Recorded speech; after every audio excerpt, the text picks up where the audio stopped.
people say, well, how did you decide to go to Mongolia? Weren't you scared? Actually, we were very excited because the Lord was now offering me unto the uttermost. When I went to Mongolia, they told me there were only 5 known Christians in the country. And you are going there to share the Jesus film with the whole country. And I remember when I got off the plane in Mongolia and I looked around, and it was so desolate. I knew that I wouldn't get out of there in at least 2 years. Well, as it turned out, I didn't get out of there for 10. The government had assigned a translator to me, and one of the ministry directors of another mission called me one day, and he said, "Did you know your 2 translators are KGB?" And I said, "No, you're kidding." He said, "Yes, they are." Everybody who spoke English at that time was in the KGB, and the KGB doesn't spy on you. What they do is they assign a translator to you, and they hear everything that comes out of your mouth. I said, "Well, how do you know they're KGB?" He says, "Why do you think everywhere you go, you get everything you ask? You want to go here? They take you, the door opens. You want to do this, the door opens. You want to do that, they give you this, they give you this, they give you that." He says, "These are KGB men, you've got to get rid of them." I said, "You mean to tell me that the government has assigned to me 2 KGB agents to give me anything and everything that I need to reach this country for Christ?" He said, "Yes."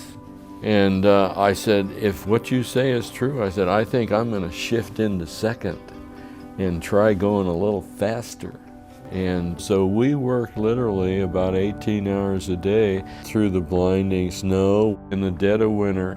Now the second week of January in Mongolia is always minus 48 Celsius.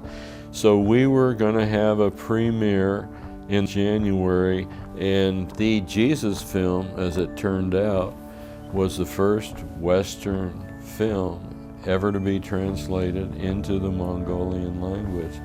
They had a lot of propaganda stuff from Russia and other things, etc., but nothing from the West, and this was the first one.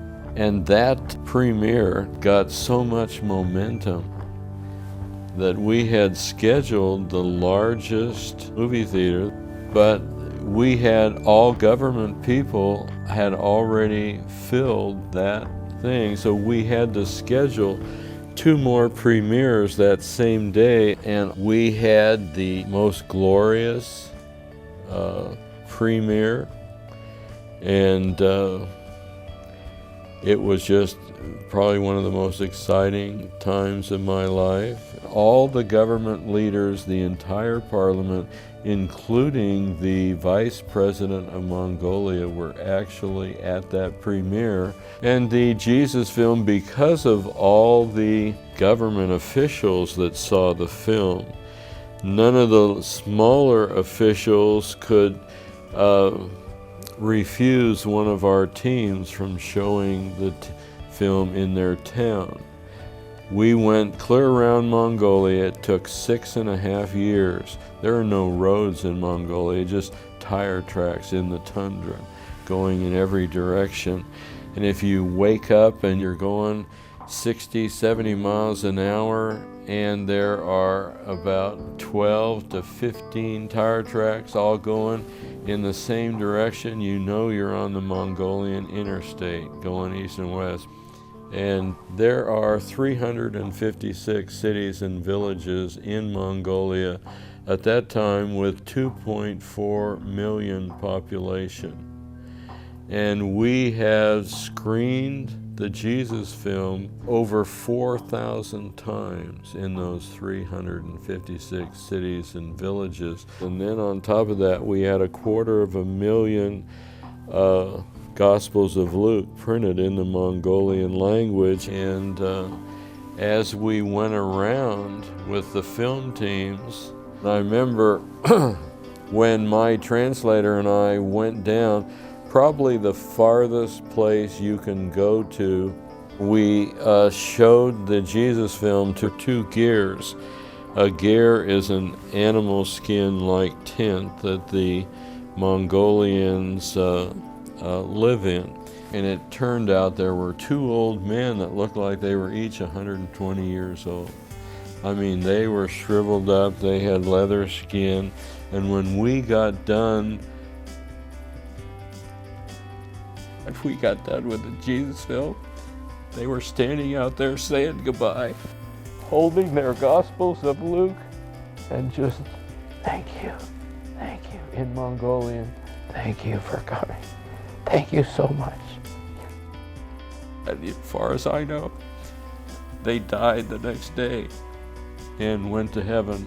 But you know, everybody who came to Mongolia had opportunities like that. And what I learned in Mongolia was that